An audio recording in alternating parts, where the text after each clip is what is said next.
Hello viewers, welcome to my channel, and today I am here with another new video on Mercury. So today is a Wednesday whose ruler is Mercury, and also I'm wearing green, so that's Mercury's color, and with the backdrop of green leaves and so we are talking about Mercury, and Mercury is currently in retrograde. So a lot has been going on in the social media and on YouTube about Mercury retrograde, and I decided to address this today. So first of all, let me tell you that please don't worry.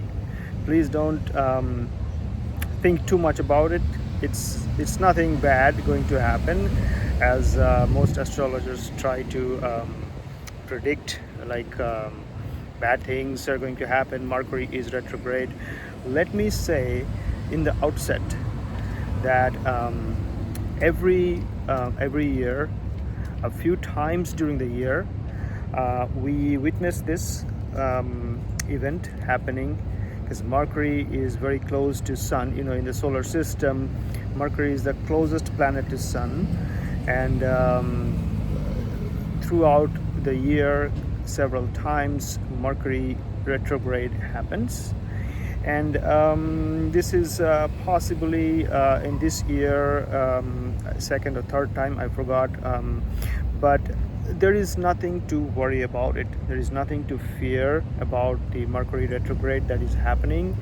I just wanted to let you know how I look at this and what is my viewpoint. Using Vedic astrology, of course, we will try to understand the Mercury retrograde that is happening right now. So to start with, let's see where it is happening. So in the zodiac, in the natural zodiac, which we call the Kalpurusha Kundali, the retrograde is happening in the sign of Cancer. And Cancer, as you know, is number 4, which is the sign of nourish and nurture. Every fourth house attributes is associated with Cancer: fluidity, emotions. We can talk about motherly nature, that's Cancer, and security, sense of security, stability. Also, fourth house is about home environment. So that's where the retrograde is happening. At the same time, in Cancer sign right now, Sun is with Mercury. So in the traditional, conventional Vedic Parashari Jyotish, you can consider this as a Buddhaditya yoga, which is a very auspicious yoga. Buddha means Mercury, and Aditya is Sun. So when Sun and Mercury are together, they are supposed to produce positive results. And the situation is such that Sun is 13 degrees, Mercury is 15 degrees, deeply combust. Some astrologers consider this as combust, but some astrologers say Mercury is never combust, because Mercury is used to so close to Sun that Sun doesn't burn Mercury. And that makes sense. I also think so, because Mercury is our intelligence, and at any point of time in our life, you will never find a time when you think that well, my intelligence is completely gone. I have not been able to tap into my intelligence. No, it can be obscured for some time, for some reason, but it's never completely gone. So Mercury is never combust by Sun. Although some astrologers, some schools of thought thinks that when Mercury is so close to Sun, its attributes are sort of obscured. Sun takes over and Mercury is unable to give its own results. Now, another thing is happening. So when we have to see the results or predict the results of Mercury retrograde, we need to look at what are the influences of other planets on Mercury. So first of all, the sign, of course, Cancer is ruled by Moon. So that's the dispositor of Mercury, and that's the mostly very fast moving. It changes sign like 30 degrees is a one zodiac, and moon sort of changes sign in every 2.5 days. So the dispositor of Mercury is moon, and during this time it's traveling different signs throughout this period. Some are good signs or supportive signs of moon's attributes, some are not, so those will be factored in. And also, what nakshatra is Mercury in? Right now it's the retrograde motions, it's in 15 degrees of 15 degrees of Cancer. So it's in Pushya Nakshatra, and Pushya Nakshatra is ruled by Saturn.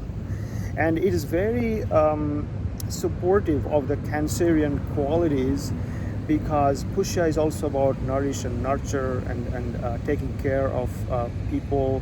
And Saturnian nakshatra with such nurturing qualities is very unique. So Pushya is very unique in this sense, and that is why I think it is placed in Cancer.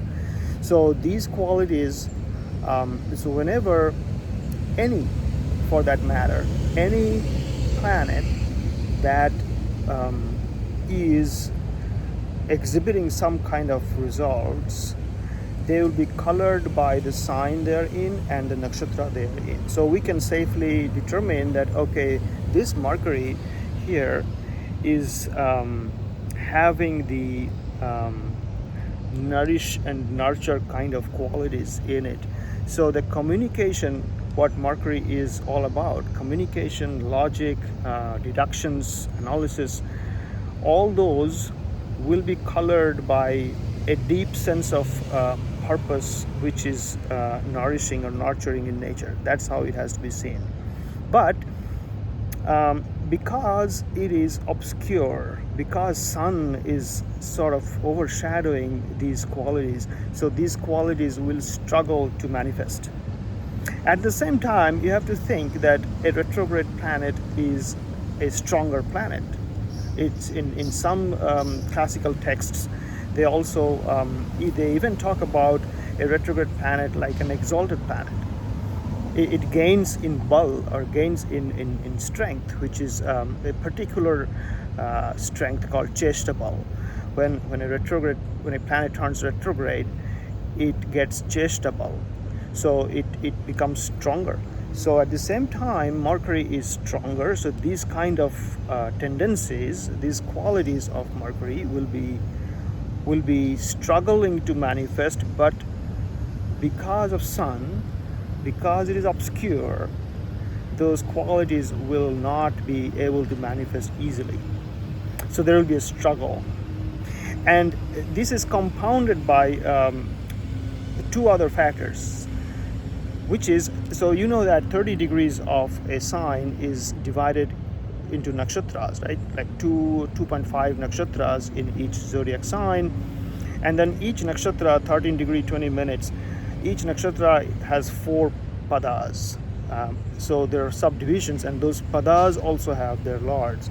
So in this case, 15 degree Cancer, Mercury is in the 4th pada of Pushya Nakshatra, which is the lord of that particular section is Mars.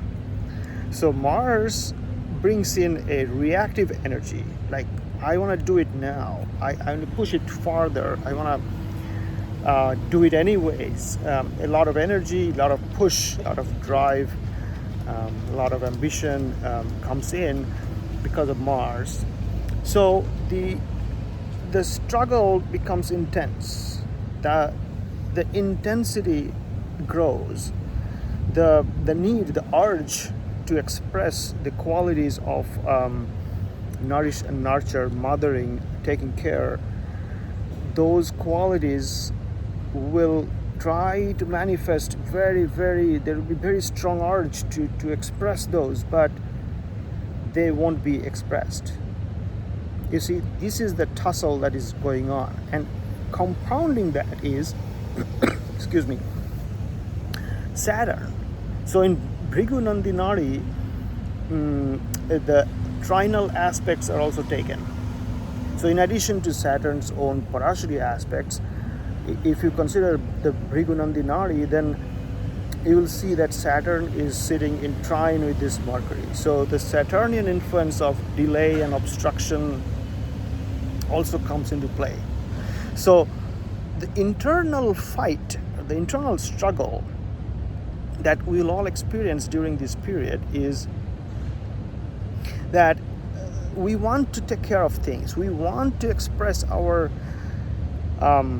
compassion, our need to be taking care of the needy, the vulnerable, to communicate to them that, okay, here I am, I want to take care of you, I want to express my deep, sincere gratitude or compassion or kindness, but we won't be able to.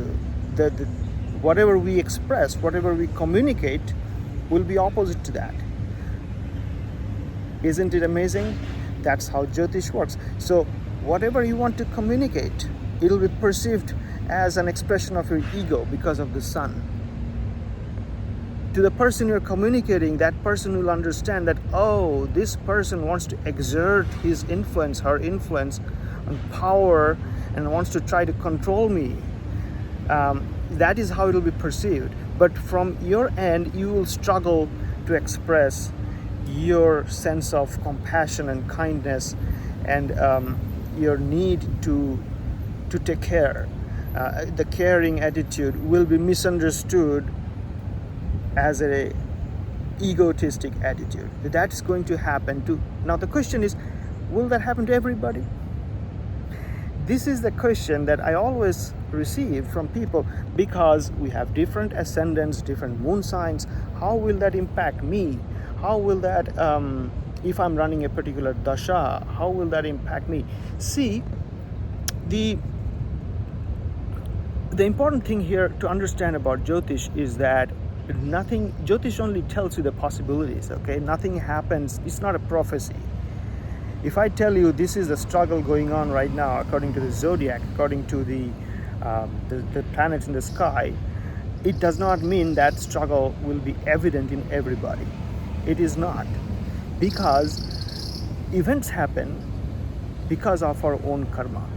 Events happen because of our prarabdha.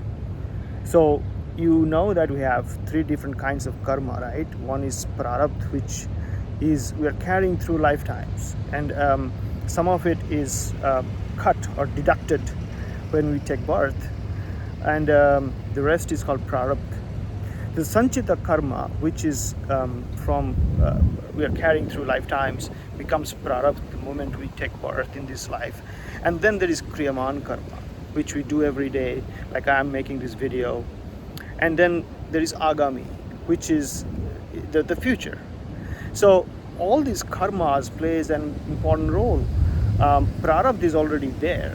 So if the prarabdha indicates that kind of experience that you're going to go through, this transit will just trigger that, and you may experience it.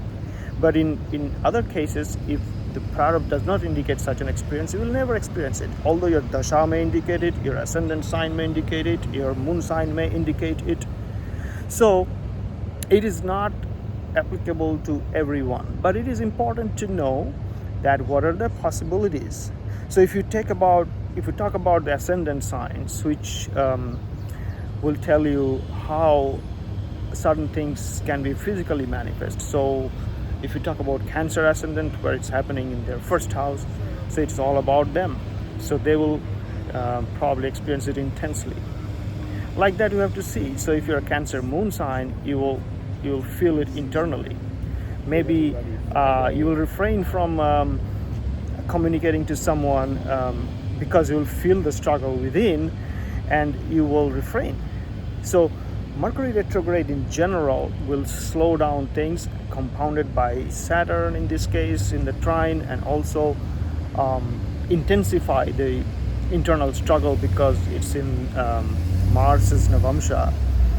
And depending on the moon, the sign dispositor, which houses it is going through, passing through over this period, that will also determine how the things change, how the nature of the events unfolding will change. So for example, if you're Aries ascendant, then it's happening in your 4th house. So definitely all these Pusha qualities, all the Cancer qualities, everything makes sense in your case. And it's probably happening in the house of your mother, so you may need to be very careful that you do not communicate with your mother in such a way that it appears to be a very egotistic communication. For Taurus ascendant, this is happening in the 3rd house, so they have to be careful about their siblings, about the people they interact with in their immediate neighborhood. This way you have to see in which house it is happening from ascendant and from moon sign. And if you want to know, add one more layer of probability, you can look at the sign that your Mahadasha planet is in your birth chart, and from that sign which house this is happening, this retrograde is happening. You can determine from that house. For example, if you're Virgo, if you're running to Mercury Mahadasha, then definitely this is going to impact you. If you are Gemini, it's going to impact you because Mercury is the lord of Virgo and Gemini. So this way you have to see, and if Mercury is sitting in Virgo in your birth chart, then this retrograde is happening in your 11th house. So the house of gains, the house of friendship circle, the house of organizations that you are attached to, house of big groups and teams in your workplace. All these areas will experience this communication situation where you want to communicate your necessity and urge to take care of people or issues, resolve them, and maybe display your compassionate side, but it will be considered that you're coming across as a very egotist person. So my understanding I have shared with you, and if that made sense, please like the video, please subscribe to my channel.